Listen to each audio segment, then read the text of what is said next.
Halo pemirsa CGN TV. Hari ini adalah pelajaran ke-12 dari Kitab Roma. Sangat disayangkan ini adalah pelajaran kita yang terakhir. Jujur secara pribadi, saya sangat menyayangkannya karena sulit menyelesaikan Kitab Roma hanya sampai pertemuan ke-12. Jadi saya ingin minta maaf karena kita tidak bisa melihat secara detail. Tetapi saya berharap CGN TV bisa menyebarkan makna Alkitab yang lebih dalam kepada Anda melalui metode yang berbeda. Pelajaran ke-12 ini akan berbicara mengenai 3 permintaan terakhir dari Paulus. Pertama-tama, mari kita lihat ayat 17 sampai ke-20. Pertama, tetapi aku menasihatkan kamu, saudara-saudara, supaya kamu waspada terhadap mereka yang bertentangan dengan pengajaran yang telah kamu terima, menimbulkan perpecahan dan godaan. Apa yang harus dilakukan pada mereka yang bertentangan? Ya, waspada. Pertama dituliskan waspada. Apa maksudnya? Sebab itu hindarilah mereka. Lalu yang kedua di dalam Alkitab, kita lihat pada ayat yang ke-18, sebab orang-orang demikian tidak melayani Kristus Tuhan kita, tetapi melayani perut mereka sendiri. Dan dengan kata-kata mereka yang muluk-muluk dan bahasa mereka yang manis, mereka menipu orang-orang yang tulus hatinya. Apa yang kedua? Menipu. Ini adalah topik kedua yang akan kita bahas. Kemudian kita beralih ke yang ketiga. Kabar tentang ketaatanmu telah terdengar oleh semua orang, sebab itu aku bersukacita tentang kamu. Tetapi aku ingin supaya kamu bijaksana terhadap apa yang baik dan bersih terhadap apa yang jahat. Semoga Allah, sumber damai sejahtera, segera akan menghancurkan iblis di bawah kakimu. Kasih karunia Yesus Tuhan kita menyertai kamu. Jika dilihat di sini, menghancurkan iblis di bawah kakimu. Pelajaran kita pada hari ini akan fokus pada 3 hal. Kenapa harus 3? Karena saya khawatir akan lupa jika lebih dari 3. Jadi, kita akan membagi menjadi 3 fokus dan saudara harus memperhatikan dengan seksama. Mari kita baca kembali ayat yang ke-17. Aku menasihatkan kamu, waspada terhadap mereka yang bertentangan. Pertama, kita dikatakan harus waspada pada orang yang bertentangan. Mungkin ini terdengar biasa, tetapi bisa jadi sangat penting, terutama di gereja modern saat ini. Kata waspada ini bukan sekedar mengawasi. Berjaga-jaga. Berjaga-jaga itu artinya yang selalu ditekankan John MacArthur pada prajuritnya. Meskipun tentara yang gagal dalam suatu operasi diampuni, tetapi tentara yang gagal dalam berjaga-jaga tidak diampuni. Itu cerita yang terkenal, bukan? Itu artinya berjaga-jaga itu penting bagi tentara. Dari yang saudara pelajari sebelumnya, memakai baju jirah. Temanya adalah mengenakan seluruh perlengkapan Allah. Mungkin beberapa dari Anda mengingatnya, apa arti baju jirah ini? Ini berdasarkan dari perang. Saat ini kita berada di tengah peperangan, karena itu kita memerlukannya. Itulah peranan berjaga-jaga. Jika ini runtuh, semua tim bisa saja dikalahkan melalui serangan dari luar. Jadi, waspada itu bukan sekedar berjaga, tetapi memiliki tanggung jawab penuh kepada semua nyawa. Lebih jauh, apa arti berjaga? Waspada ini, jika dikembangkan, maka artinya seperti ini. Menyuapkan firman Tuhan. Menyuapkan. Dalam Yohanes 21, siapa yang Tuhan cari di pantai Tiberias setelah ia bangkit? Ia mencari Petrus, dan ia bertanya sesuatu sebanyak 3 kali, bukan? Apa engkau mengasihi aku? "Apa engkau mengasihi aku? Apa engkau mengasihi aku?" Ia terus bertanya mengenai kasih dan memastikannya. Lalu apa permintaan satu-satunya saat ia mengembalikan kekuasaan Petrus? "Berilah makan dombaku, gembalakan dombaku, berilah makan dombaku." Di sana dikatakan, beri makan, gembalakan. Kata memberi makan bukan dengan pengertian lain. Memiliki arti berikanlah firman Tuhan. Apakah saudara ingat Rasul Paulus mengatakan ini dalam Kisah Para Rasul 20? Dan sekarang aku tahu bahwa kamu tidak akan melihat mukaku lagi. Kamu sekalian yang telah kukunjungi untuk memberitakan kerajaan Allah. Saatnya perpisahan. Sebab itu, pada hari ini, aku bersaksi kepadamu bahwa aku bersih, tidak bersalah terhadap siapapun yang akan binasa. Karena itu jagalah dirimu dan jagalah seluruh kawanan. Karena kamulah yang ditetapkan Roh Kudus menjadi penilik untuk menggembalakan jemaat Allah yang diperolehnya dengan darah anaknya sendiri. Dalam bacaan ini dikatakan, apa yang dilakukan bagi jemaat Allah yang diperolehnya dengan darah anaknya sendiri? Jagalah, artinya berikan makanan firman Tuhan. Apa yang diminta Paulus saat berpisah dengan para tetua di Efesus? Dia tidak meminta kelompok untuk memelihara domba. Ia meminta firman kasih karunia untuk menggembalakan. Saat itu ada banyak pengajar palsu. Mereka mengajarkan hukum, kadang menggabungkan firman dengan spiritualisme. Ada banyak hal yang menghindar dari kebenaran. Karena itu, Rasul Paulus meminta tolong pada para tetua di Efesus, bukan? Ia meminta firman kasih karunia. Ia meminta untuk mengembala. Jadi kembali pada Roma 17, apa maksud waspada pada mereka yang bertentangan? Berjaga-jaga. Dan maksud dari berjaga-jaga adalah memberi makan firman Tuhan. Tugas yang paling penting bagi pengawas gereja adalah banyak pekerjaan. Namun yang paling penting adalah pekerjaan memberi makan berupa firman Tuhan. Beberapa jam yang lalu, saya berbicara mengenai Welcome to Dongmakgo. Tentara Amerika, Korea Selatan, dan Korea Utara menghabiskan beberapa hari bersama di daerah Gangwon-do. Seorang perwira tentara mengamati desa yang damai itu.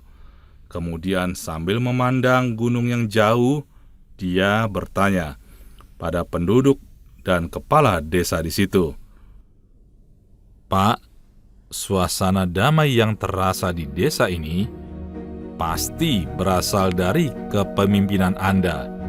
Kemampuan memimpin itu. Apa rahasianya?" Dia bertanya seperti itu. Kepala desa itu dengan tangan di belakang dan sambil memandang gunung yang jauh, dia mengatakan suatu hal yang sangat penting, yaitu aku harus memberi mereka makan. Hanya itu, aku harus memberi mereka makan. Betul, jika domba lapar, mereka akan kesal. Mereka akan sensitif. Tetapi jika mereka kenyang, mereka tidak akan bertengkar. Begitu juga dengan gereja. Jika lapar dengan firman dan tidak memakan firman dengan baik, maka suara dunia yang akan merajalela. Hanya ada pertengkaran. Jadi, para gembala memiliki banyak pekerjaan yang harus dilakukan, dan gereja Korea memiliki banyak tuntutan bagi para gembala. Bukankah level permintaannya hampir seperti Superman? Tetapi topik doa yang harus dibawa oleh gembala dan anggota gereja agar para hamba Tuhan fokus pada doa dan firman. Itu adalah hal sehat satu sama lain. Jadi itulah arti waspada di sini. Yang kedua, sebab orang-orang demikian tidak melayani Kristus Tuhan kita, tetapi melayani perut mereka sendiri. Dan dengan kata-kata mereka yang muluk-muluk dan bahasa mereka yang manis, mereka menipu orang-orang yang tulus hatinya. Saudara, mengapa hal ini terjadi? Saat gereja tidak didasarkan pada firman, saat firman tidak menjadi dasar kehidupan orang benar, seperti yang saya sampaikan sebelumnya, setan itu tidak bisa menyerang kita secara logis. Kenapa? Karena mereka akan kalah. Lalu di sisi mana mereka akan menggoyangkan kita? Sisi emosional. Jadi mereka menghancurkan kedamaian dan membuat kita tidak bisa berdiri di atas dasar firman. Ini adalah cara satu-satunya bagi mereka yang berkuasa dalam kegelapan. Banyak orang yang terpengaruh. Jika kita lihat di sini, sebab orang-orang demikian tidak melayani Kristus Tuhan kita, tetapi melayani apa? Perut mereka sendiri. Dan dengan kata-kata mereka yang muluk-muluk. Saudara, apa itu kata-kata yang muluk-muluk? Need, ada dua macam kebutuhan. Pertama ada felt need. Yang kedua, ada real need. Firman tidak boleh didasarkan pada kebutuhan yang dirasakan oleh pendengar. Itu adalah felt need. Lalu didasarkan pada apa? Kebutuhan Tuhan. Apa yang benar-benar Tuhan inginkan bagi dunia yang penuh rasa sakit ini. Firman perlu dimulai dari real need, tetapi tidak semuanya. Ada seorang hamba Tuhan yang ada di Amerika, seperti seorang yang berdagang, dan banyak orang yang mengikutinya. Jika mendengar isinya, terdengar seperti firman, tetapi firman yang mirip-mirip. Dengan kata lain, pragmatis. Apa itu pragmatis? Ini dia. Apa yang diperlukan di lapangan. Karena itu, firman mengikuti apa yang diperlukan di lapangan. Mengikuti tren zaman. Tetapi firman yang sesungguhnya, mau di zaman apapun, sejarah apapun, tidak pernah terpengaruh dan tidak berubah, dan orang menghindarinya. Zaman hanya membuat sakit. Bahkan gereja Korea dalam sejarah kekristenan yang singkat telah mencatat banyak hal menyakitkan. Tetapi masalah besarnya adalah ada yang hanya percaya pada Alkitab. Saya tidak tahu harus bagaimana. Hanya percaya pada Alkitab. Masalahnya adalah salah percaya. Di Korea sendiri ada 53 orang pengajar yang tidak sesuai. Ada banyak pengajar teori yang berlawanan made in Korea. Ada penyimpangan dan Anda tahu seperti apa, bukan? Jika ada banyak yang salah dan menipu di sekitar kita, jadi semakin banyak yang palsu. Kita harus belajar yang asli. Karena banyak yang palsu, orang hanya fokus pada yang palsu. Tetapi itu tidak ada manfaat yang besar. Semakin banyak yang palsu, kita akan bisa membedakan dengan apa yang asli. Bisa membedakan. Kabar tentang ketaatanmu telah terdengar oleh semua orang, tetapi aku ingin supaya kamu bijaksana terhadap apa yang baik dan bersih terhadap apa yang jahat. Semoga Allah, sumber damai sejahtera, segera akan menghancurkan iblis di bawah kakimu. Kasih karunia Yesus Tuhan kita menyertai kamu.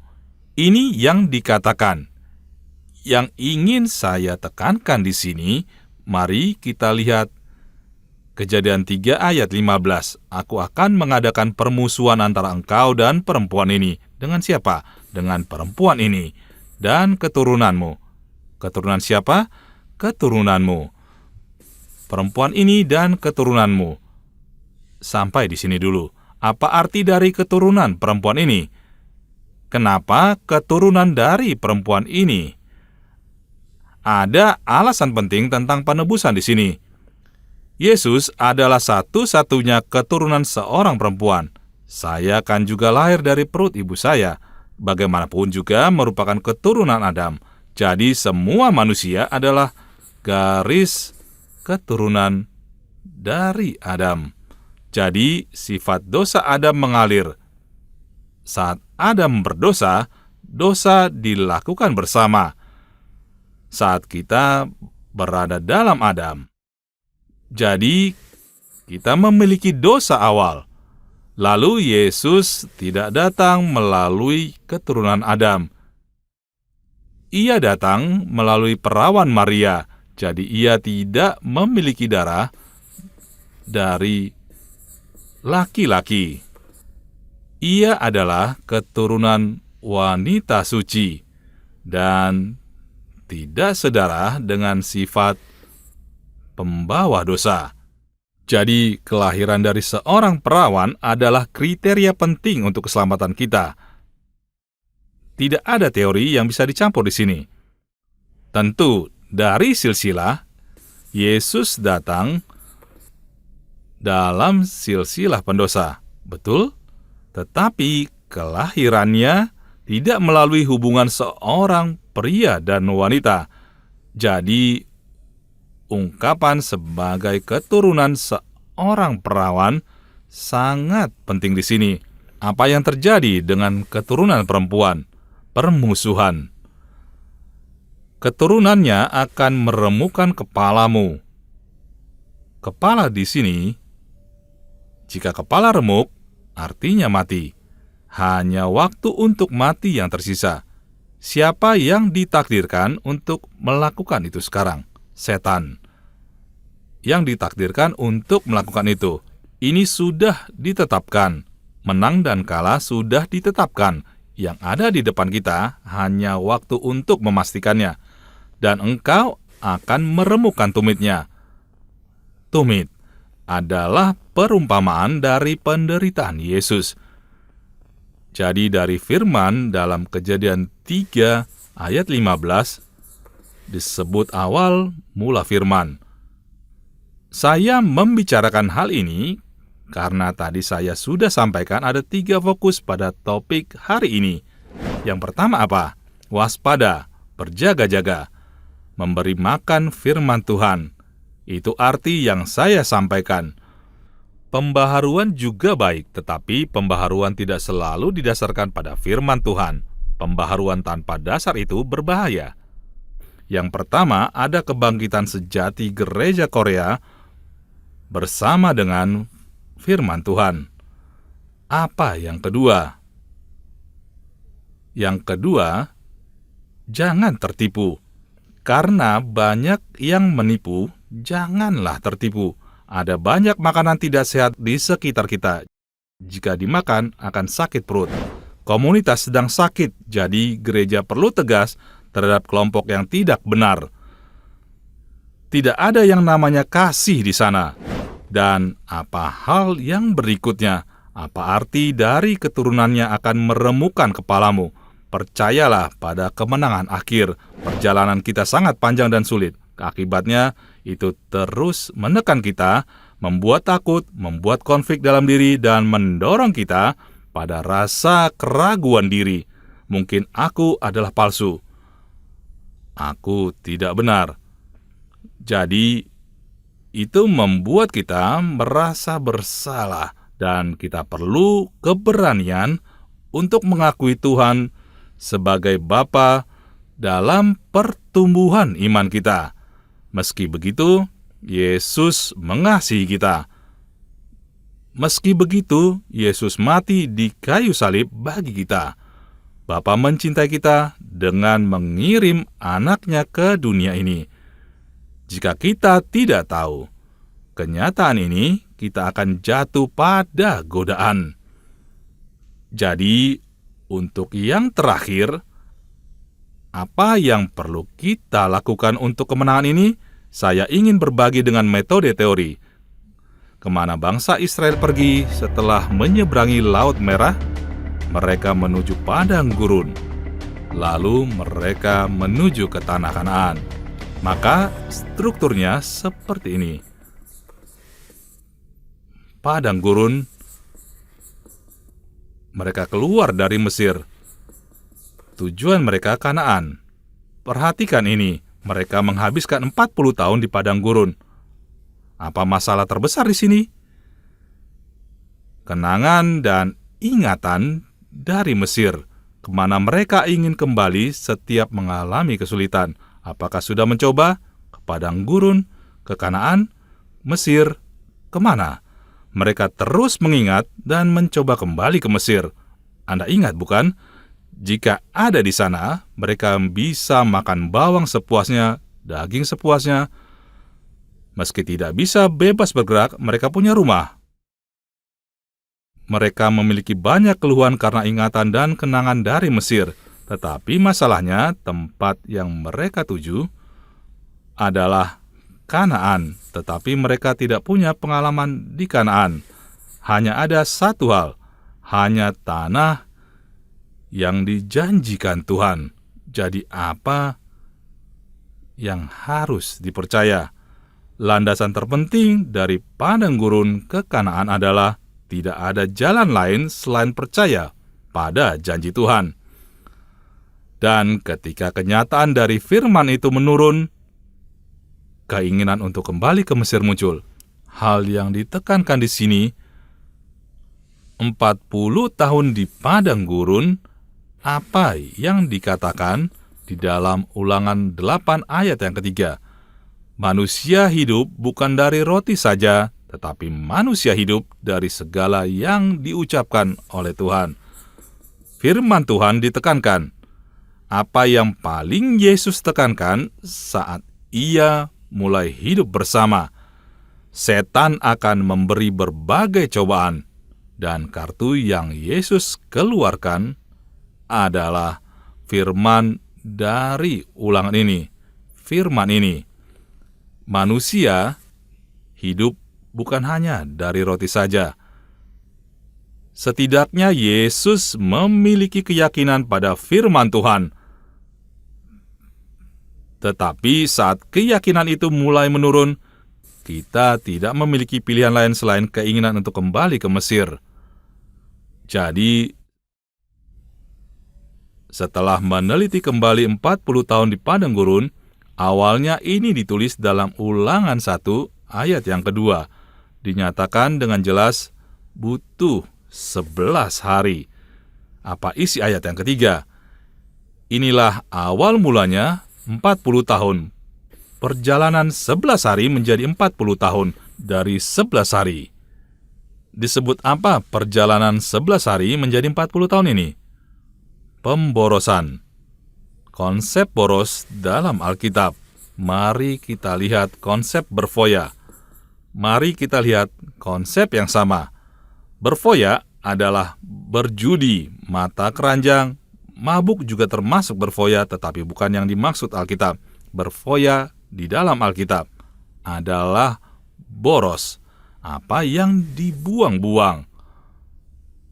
Waktu. Dikatakan di dalam Efesus 5, pergunakanlah waktu yang ada, karena hari-hari ini jahat. Kenapa pemborosan ini ada?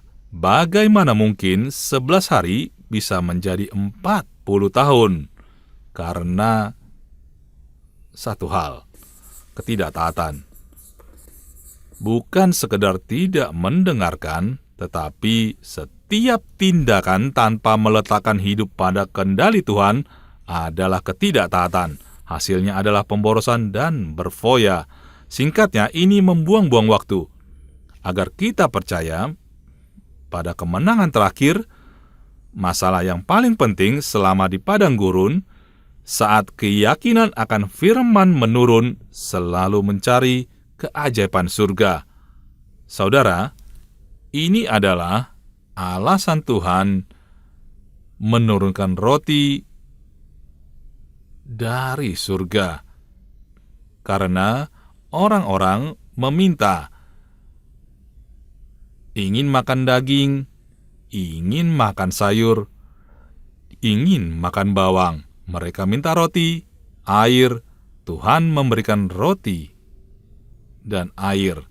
Meskipun mereka merasakan keajaiban roti dan air, apakah mereka taat pada Tuhan selama 40 tahun? Tidak. Mereka tidak pernah sekalipun taat pada Tuhan. Ini menjelaskan bahwa manusia hidup bukan dari roti saja. Jadi, begitu banyak mujizat yang terjadi di padang gurun sesuai dengan yang mereka minta. Tetapi mujizat itu tidak membuat mereka taat pada Tuhan. Untuk meyakinkan hal itu, pada akhirnya, melalui keajaiban ini, kemana kita mengalihkan fokus kita? Mengalihkan fokus kita pada firman Tuhan. Jadi, kemenangan akhir adalah, pertama, harus percaya pada firman. Kedua,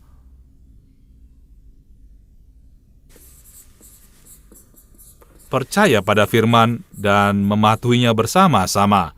Kita mendengarkan pengetahuan firman. Jadi, di dalam Ibrani 5, kita bisa lihat penulis Ibrani memberikan peringatan kepada umat Kristen lama. Ditinjau dari sudut waktu, sudah seharusnya kamu masih memerlukan susu, bukan makanan keras. Kenapa? Di sini ada hal yang penting, sebab ia tidak memahami ajaran tentang kebenaran. Menggunakan kata memahami, kata ini sangat kuat, seperti hubungan antara suami dan istri mengenai Tuhan. Tetapi masalahnya, kata-kata itu tidak menjadi hidup. Karena itu, untuk terakhir kali, kita pernah belajar dalam Roma 12, dikatakan seperti ini. Karena itu, saudara-saudara, demi kemurahan Allah aku menasehati kamu, supaya mempersembahkan apa? Tubuhmu sebagai persembahan yang hidup, yang kudus, dan yang berkenan kepada Allah.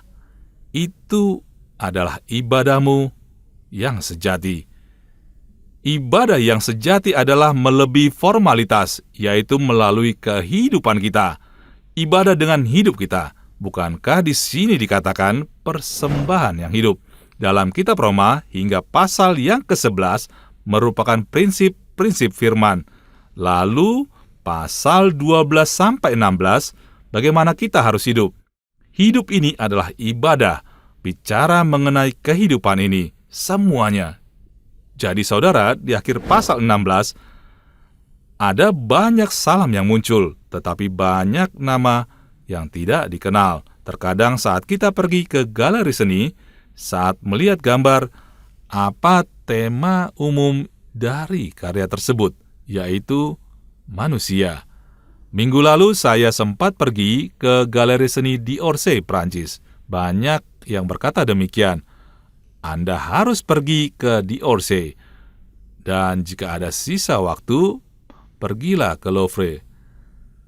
Saat saya pergi ke sana, banyak karya dari seniman ratusan tahun yang lalu. Dan tema utamanya adalah manusia. Pada akhir dari Roma, apa yang ditekankan di sini dengan menjabarkan orang-orang ini, komunitas ini, mengingatkan kita tentang bagaimana kita harus melayani dengan hidup kita. Kita mendapat panggilan dengan dua cara. Pertama, mendapat panggilan keselamatan secara pribadi. Kedua, komunitas. Kita mendapat panggilan untuk menjadi bagian dalam sebuah komunitas. Sekali lagi, firman ini bagi kita agar memberi persembahan yang hidup. Saya memberkati para pemirsa CGN TV semua, agar bisa menghidupi kitab Roma. Selama 12 minggu, Anda semua telah mengikuti pelajaran ini. Saya berharap firman yang dipelajari ini dapat terwujud dan menjadi firman yang ditaati. Terima kasih banyak.